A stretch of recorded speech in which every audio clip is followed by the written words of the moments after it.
So, guys, in the last class, we have completed the statutory corporations, and in this present part, we will be covering the government company का concept, merits, demerit and features. तो government company क्या होती है? मैंने इस chapter का introduction देते हुए भी तुम्हें बताया था कि एक ऐसी एंटिटी, एक ऐसी ऑर्गेनाइजेशन जिसमें कि गवर्नमेंट का जो स्टेक है वो कितना है, या तो 51% या फिर 51% से ज़्यादा। और यही क्या है, इसकी डेफिनेशन है बाय द कंपनीज एक्ट। अब देखो, वर्ड क्या है हमारे पास? Government company, government plus company, यानी कि इसमें कंपनीज के फीचर्स तो इनबिल्ट हो गए ही हो गए। तो इसका गवर्निंग लॉ बाय डिफॉल्ट क्या होने वाला है? Companies act. क्या होगा? Companies act. The government companies established under the companies act 2013 and is registered and governed by the provision of the act.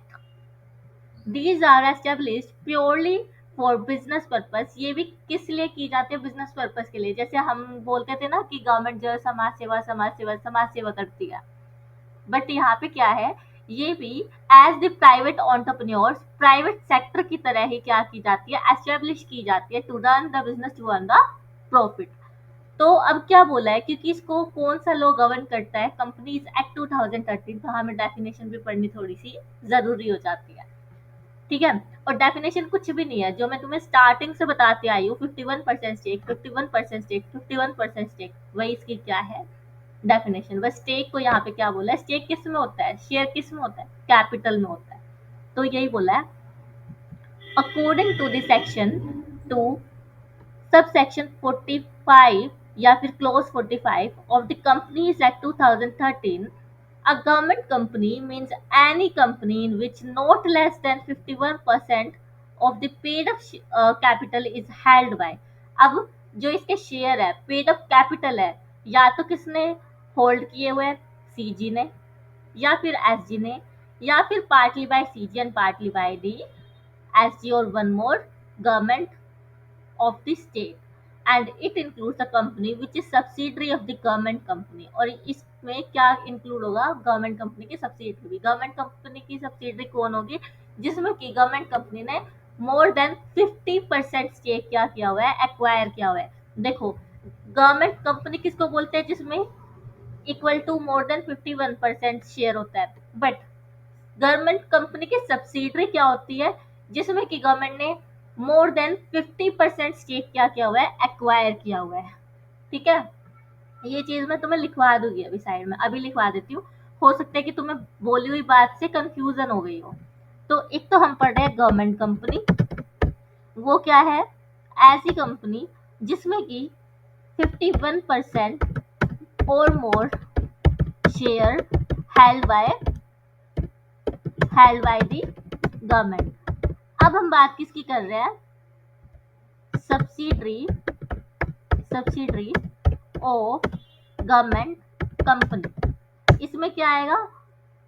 Where government has more than 50% stake या share.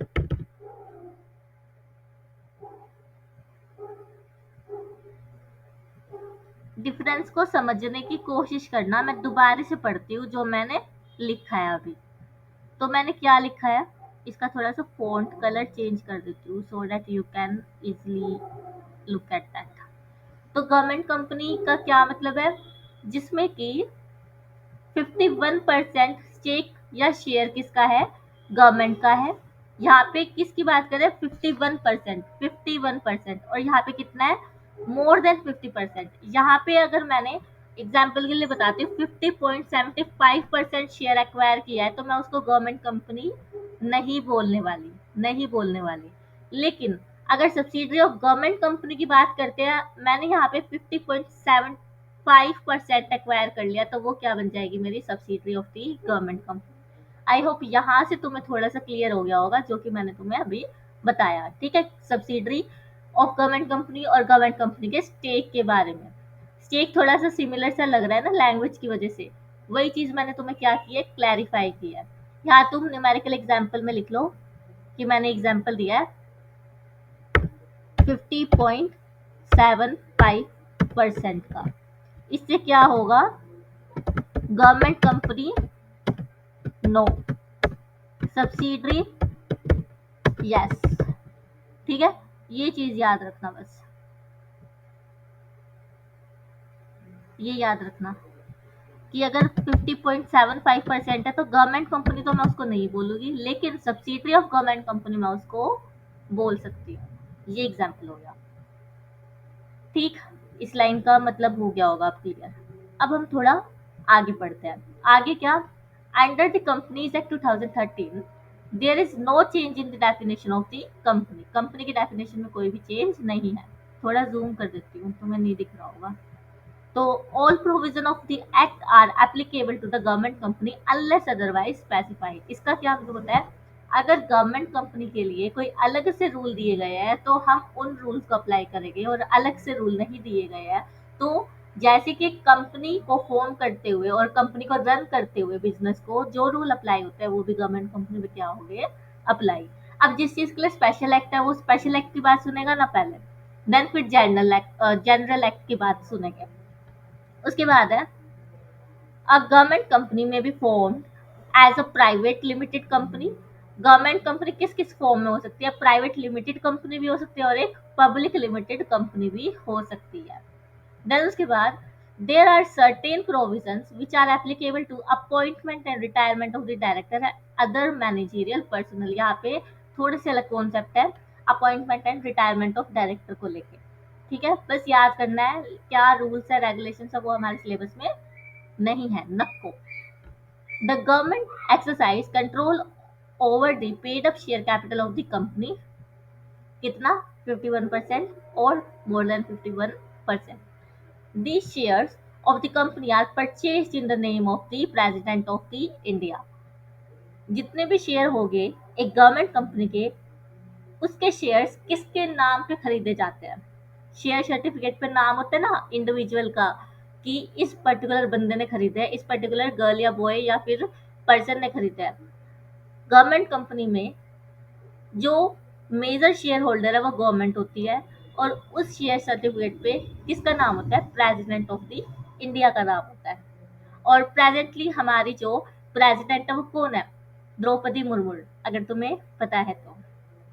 फिर since the government is the major shareholder, अब क्योंकि government company में major shareholder कौन है?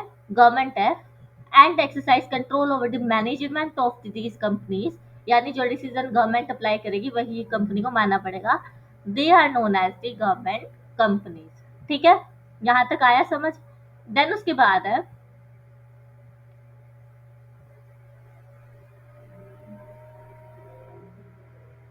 एक minute, हाँ, तो they are known as government company. इस चीज का मैं एग्जाम्पल लिखवा चुकी हूँ इस लाइन का, जो ये थर्ड बुलेट है सब्सिडरी कंपनी की वजह से लिखवाया है मैंने ये एक्सप्लेनेशन। चाहे तो स्क्रीनशॉट ले लो या फिर साथ में लिख लो। अब कॉन्सेप्ट में हमने काफी चीजें पढ़ी है, I think you need a summary of it. तो अब हम इसकी साथ साथ किस पे चलते हैं? समरी पे चलते हैं। Concept for the government company में हमने क्या क्या पढ़ा है? सबसे पहले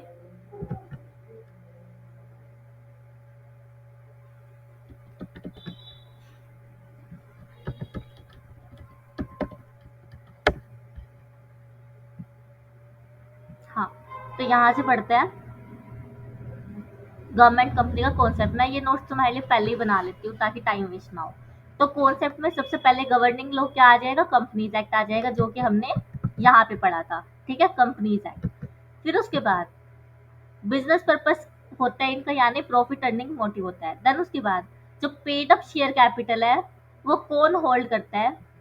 सेंट्रल गवर्नमेंट या स्टेट गवर्नमेंट या फिर दोनों? कितनी होनी चाहिए? Equal to more than 51%। फिर उसके बाद है गवर्नमेंट कंपनी प्राइवेट कंपनी के जैसे भी फॉर्म की जा सकती है और पब्लिक कंपनी के जैसे भी। फिर उसके बाद शेयर किसके नाम पे परचेज होते हैं? प्रेसिडेंट ऑफ द इंडिया के नाम पे। तो ये अपना कॉन्सेप्ट था, जो कि विद इन 1 मिनट से भी कम में हमने क्या कर लिया? रिवाइज कर लिया गवर्नमेंट कंपनी का। ठीक है, और मेन तुम्हारा फोकस होना चाहिए इस चीज को याद करने के लिए, क्योंकि अगर तुमने डेफिनेशन अच्छे से याद नहीं की तो you will not be allotted half marks also, ठीक है। आधा मार्क्स भी नहीं मिलेगा अगर तुमने डेफिनेशन ठीक से नहीं याद की तो। क्यों? क्योंकि ये पूरा ही, ये इतना पार्ट तुम्हारा क्या है, इतना पार्ट डेफिनेशन का है। ये बस मैंने ब्रेक करके लिखी है ताकि तुम डेफिनेशन से डरो नहीं, ठीक है। और तुम भी इस तरीके से लिख सकते हो, ऐसी कोई बात नहीं है, कोई नंबर डिडक्ट नहीं होगा। क्यों? क्योंकि तुमने सारे पॉइंट्स लिखे हैं। ये याद कर लेना, ये पर्टिकुलर पैराग्राफ याद होना चाहिए। सेक्शन एक टाइम पे याद ना हो, 2 क्लोज 45, लेकिन डेफिनेशन अच्छे से याद होनी चाहिए। तो यहाँ अपना खत्म हो जाता है concept of the government company.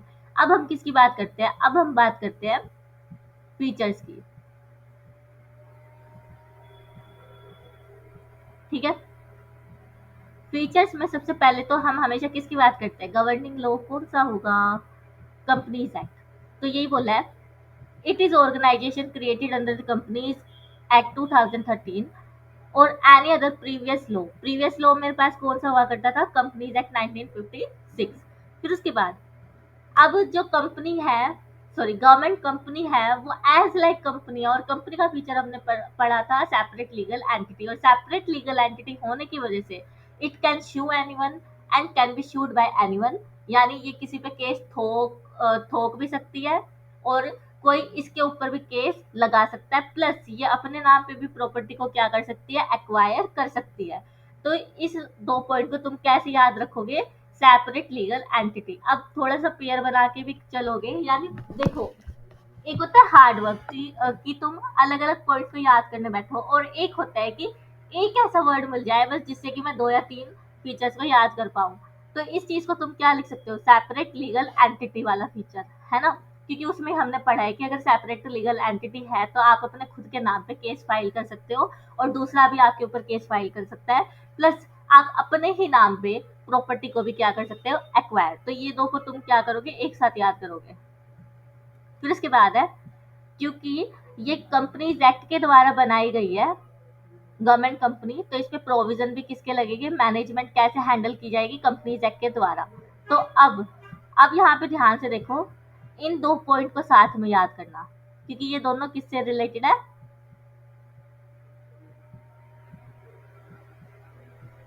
In 2 points को एक साथ याद करना, point number 1 and point number 4। पहला और चौथा कंपनीज एक्ट से रिलेटेड है, दूसरा और तीसरा सेपरेट लीगल एंटिटी वाले कॉन्सेप्ट से रिलेटेड है।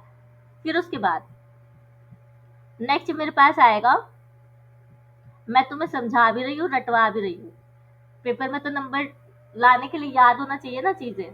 फिर उसके बाद है, जो एम्प्लॉयज होते हैं इस कंपनी के, वो अपॉइंट किए जाते हैं according to the rules and regulation of contained in the memorandum of the association and article of the memorandum and article of the association, ठीक है। और एमओए और एओए क्या होते हैं? इंपॉर्टेंट डॉक्यूमेंट होते हैं कंपनी के। ये मैं स्टार्टिंग से तुम्हें बताती आ रही हूँ, एमओए क्या होता है, एओए क्या होता है। अगर किसी को याद नहीं है तो वो कमेंट में मुझसे दोबारा से पूछ लेना, मैं बता दूंगी, ठीक है। तो यहाँ पे मेन बात है, एम्प्लॉय को कैसे रिक्रूट किया जाता है, जो इनकी पॉलिसी लिखी होगी एमओए में और एओए में, ठीक है। देन उसके बाद जो मेरी ये कंपनीज होती है गवर्नमेंट कंपनीज, उनको अकाउंटिंग एंड ऑडिटिंग के रूल्स और प्रोसीजर्स को फॉलो करने की जरूरत नहीं होती, ठीक है। And auditor is appointed by the central government. और इसका जो ऑडिटर है वो कौन अपॉइंट करता है? सेंट्रल गवर्नमेंट अपॉइंट करती है। and the annual report is to be presented in the parliament or state legislature। और जो इनकी एनुअल रिपोर्ट होती है, एनुअल रिपोर्ट क्या होती है? वो रिपोर्ट जिसमें कि आप ये बताते हो आपकी कंपनी कौन है, इसके बोर्ड ऑफ डायरेक्टर कौन है, इसके मेजर शेयर होल्डर कौन है, प्रमोटर्स कौन है, फिर उसके बाद इसका ऑब्जेक्टिव क्या है, फिर इसकी एसडीजी और ईएसजी की पॉलिसीज क्या है। देन उसके बाद अपने पास क्या आ जाता है? Balance sheet, profit and loss statement and then cash flow and then notes to accounts हमारे पास आ जाते हैं। तो यही क्या है? मेरी एनुअल रिपोर्ट है। एंड उसके बाद बल्कि फिनेंशियल से पहले मेरे पास क्या आएगी? ऑडिटर की रिपोर्ट आएगी, ठीक है। तो वो मेरी होती है एनुअल स्टेटमेंट। मैंने तुम्हें जियो की इंटीग्रेटेड रिपोर्ट दिखाई थी, कभी टाइम लगेगा तो तुम्हें एनुअल रिपोर्ट भी दिखाऊंगी। हालांकि वो एक गवर्नमेंट कंपनी नहीं है, या छोड़ो, मैं तुम्हें ना एनुअल कंपनी गवर्नमेंट कंपनी की ही कोई एनुअल रिपोर्ट निकाल के तब टाइम लगेगा तो दिखाऊंगी, जिन्हें नॉलेज चाहिए। फिर उसके बाद है the government company obtain it's fund from the government. अब जो गवर्नमेंट कंपनियां, उसके पास बिजनेस चलाने का पैसा कहाँ से आने वाला है? गवर्नमेंट शेयर होल्डर से आने वाला है।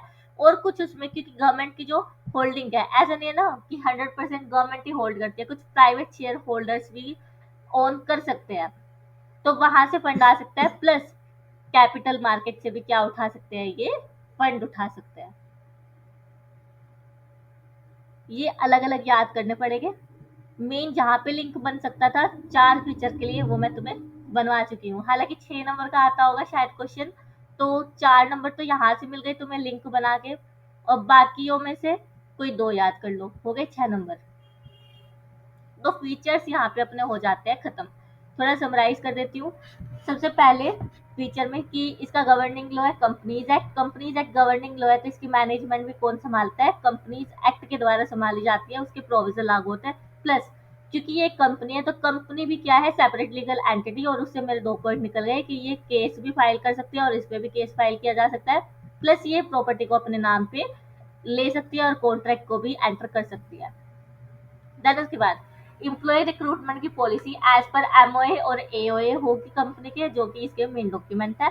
देन उसके बाद कंपनी जो है गवर्नमेंट कंपनी, उसको जरूरी नहीं है, मैंडेटरी नहीं है accounting and audit rule follow करने का। लेकिन जो इनका ऑडिटर है वो कौन अपॉइंट करता है? सेंट्रल गवर्नमेंट अपॉइंट करती है, और इनको एनुअल रिपोर्ट दिखानी पड़ती है पार्लियामेंट में, ठीक है, और स्टेट लेजिस्लेचर। और गवर्नमेंट कंपनी के पास फंड कैसे आता है? या तो गवर्नमेंट शेयर होल्डर से आता है, या प्राइवेट शेयर होल्डर से आता है, या फिर कैपिटल मार्केट से आता है। तो ये मेरे हो गए फीचर्स। यहाँ पे कोई दिक्कत? अब ये इतना काफी लॉन्ग सेंटेंसेस हो जाते हैं, अगर किसी को जल्दी से रिवाइज करना है तो वो कौन सी बुक को रेफर करे? इसको, जो कि मैं चैप्टर खत्म होने के बाद अपने टेलीग्राम चैनल पे डालने वाली हूँ, ठीक है। और मीनवाइल जो अच्छा बच्चा है वो साथ में लिख भी सकता है, क्योंकि जो चीज हम खुद लिखते हैं वो ज्यादा टाइम तक क्या रहती है? रिटेन हमारे दिमाग में। तो फीचर्स में सबसे पहले कंपनीज एक्ट से गवर्न होता है, और इसकी मैनेजमेंट भी कंपनीज एक्ट से होती है। फिर सेपरेट लीगल एंटिटी से 2 पॉइंट, एक तो केस फाइलिंग वाला, और फिर प्रॉपर्टी ओन नेम, प्रॉपर्टी को अपने नाम पे खरीद सकते हैं। फिर उसके बाद रिक्रूटमेंट पॉलिसी, और मेन डॉक्यूमेंट क्या है? MOA AOA. फिर उसके बाद इनको जरूरी नहीं है account and audit rules follow करने का। एंड देन उसके बाद लिख देना एनुअल रिपोर्ट को प्रेजेंट करते हैं इन द पार्लियामेंट और स्टेट लेजिस्लेचर। और ऑडिटर कौन अपॉइंट करता है? Central government. फिर उसके बाद फंड्स कहाँ कहाँ से आते हैं? गवर्नमेंट शेयर होल्डर से, प्राइवेट शेयर होल्डर से, और कैपिटल मार्केट से। तो ये अपने हो जाते हैं यहाँ पे फीचर खत्म। देन उसके बाद हमारे पास मैरिट एंड डीमेरिट रहती है, जो कि हम पहले पढ़ते हैं अपनी मेन बुक से।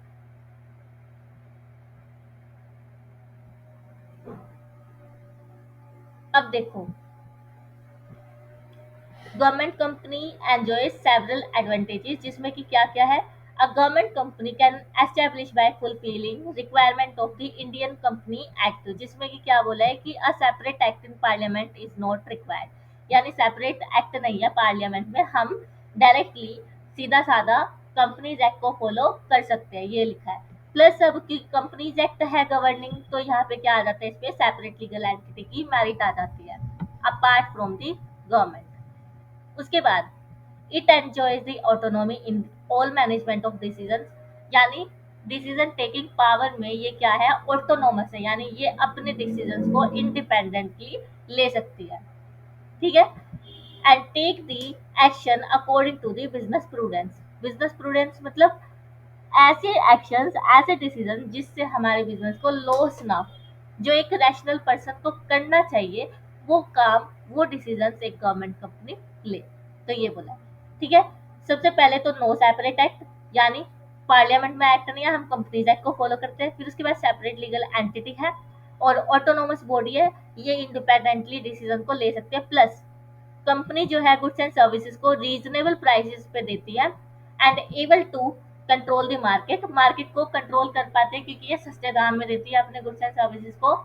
और अनहेल्दी बिजनेस प्रैक्टिस को क्या करती है? ये रोकती है। कैसे? आप सस्ते दाम पे दे रहे हैं,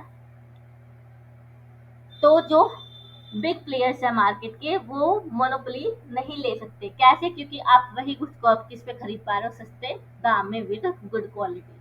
तो ये इसकी क्या थी, मेरिट्स थी। देन डीमेरिट्स लिमिटेशन को भी हम साथ में पढ़ लेते हैं, जो कि सिर्फ 3 ही है।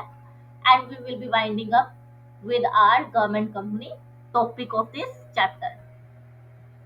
तो लिमिटेशन में क्या है, since government is the only shareholder in the company. Only क्यों बोल रहे हैं, क्योंकि मेजर शेयर होल्डर कौन है, मतलब 51% गवर्नमेंट के पास ही है, तो ज्यादा चलेगी किसकी मनमानियां, कौन करने वाला है, गवर्नमेंट करने वाली है।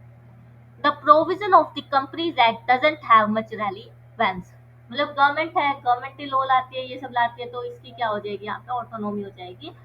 कंपनीज एक्ट की इतनी ज्यादा रेलिवेंस नहीं रह पाती, ठीक है। और इसी की वजह से जो गवर्नमेंट कंपनी का जो पर्पस है वो क्या हो जाता है, डिफीट हो जाता है एज लाइक अ कंपनी। यानी जिस तरीके से एक कंपनी ऑपरेट करती वैसे उसका जो पर्पस है वो क्या हो जाता है, डिफीट, क्योंकि यहाँ पे जो मेजर शेयर होल्डर है वो कौन है, गवर्नमेंट। तो point number 1 and point number 3 इन दोनों को तुम साथ में पढ़ने वाले हो। Plus it evades constitutional responsibility which a company financed by a government should have। यानी क्योंकि अब पैसा किसका लगा है, गवर्नमेंट का लगा है, फंड्स कहाँ से आया है, गवर्नमेंट शेयर होल्डर से आया है, तो इसकी रेस्पॉन्सिबिलिटी गवर्नमेंट के थ्रू, पब्लिक के थ्रू आंसरेबिलिटी पे भी होनी चाहिए। बट यहाँ पे क्योंकि ये एक सेपरेट लीगल एंटिटी है, इस वजह से इसकी डायरेक्ट आंसरेबिलिटी पार्लियामेंट को नहीं है। ये इसकी क्या बन जाएगी, लिमिटेशन। तो यहाँ तक आ गया समझ। तो लिमिटेशंस में सबसे पहले कंपनीज एक्ट की इतनी रेलिवेंस नहीं है, क्योंकि गवर्नमेंट ही यहाँ पे मेजर शेयर होल्डर है, एक अकेला शेयर होल्डर है। फिर उसके बाद ही कॉन्स्टिट्यूशनल रिस्पॉन्सिबिलिटी से क्या करती है, भागती है। भागना कैसे, क्योंकि इसकी direct responsibility, direct answerability parliament के पास नहीं है। फिर उसके बाद क्योंकि कंपनीज एक्ट की इतनी ज्यादा रेलिवेंस नहीं है, तो जिस तरीके से कंपनी रन होती है वैसे इसका जो पर्पस है वो क्या हो जाता है, मेन पर्पस डिफीट हो जाता है। यानी अपने मेन पर्पस से, अपने रास्ते से क्या हो जाती है, भटक जाती है, क्योंकि यहाँ पे मेजर शेयर होल्डर कौन है, गवर्नमेंट है। तो यहाँ पे अपना खत्म हो जाता है गवर्नमेंट कंपनी का टॉपिक। अब इसी चीज को हम थोड़ी समरी बुलेट पॉइंटर्स में पढ़ते हैं।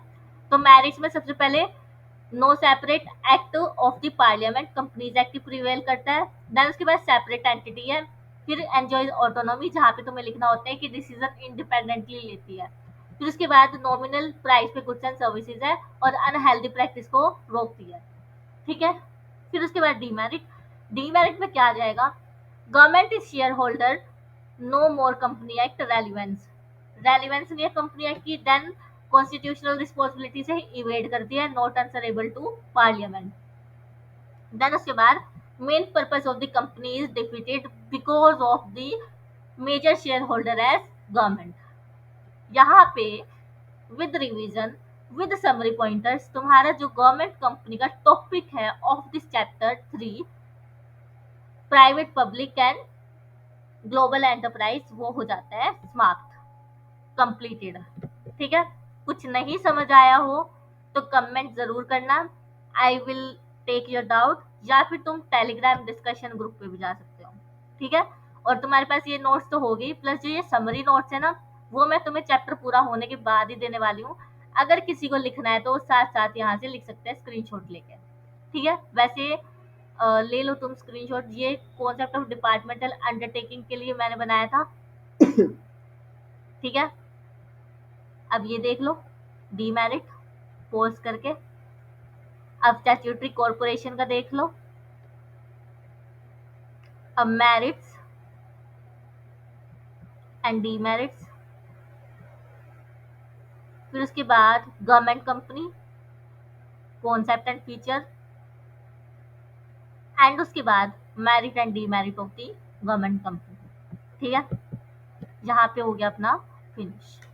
अब मेरे पास गवर्नमेंट कंपनी के जो एग्जाम्पल्स है वो हम देख लेते हैं। सबसे पहले ऐसी कंपनीज जो हमें पता है कि गवर्नमेंट का या तो 51% स्टेक है या फिर उससे ज्यादा है। तो सबसे पहली कंपनी है मेरे पास कोल इंडिया लिमिटेड, ठीक है। इसके बारे में तुम सर्च कर सकते हो। सेकंड मैं कह सकती हूँ airport authority of the India. Then उसके बाद power grid, backbone of Indian energy system. Then उसके बाद हिंदुस्तान स्टील इंडिया, ये मेरी क्या है, गवर्नमेंट कंपनीज है, जिसमें गवर्नमेंट का स्टेक है थ्रू इट्स सब्सिडरी, या फिर सेंट्रल गवर्नमेंट या फिर स्टेट गवर्नमेंट 51% और मोर देन 51%। ठीक है, तो यहाँ अपना ऑफिशियली खत्म हो जाता है विद एग्जाम्पल गवर्नमेंट कंपनी।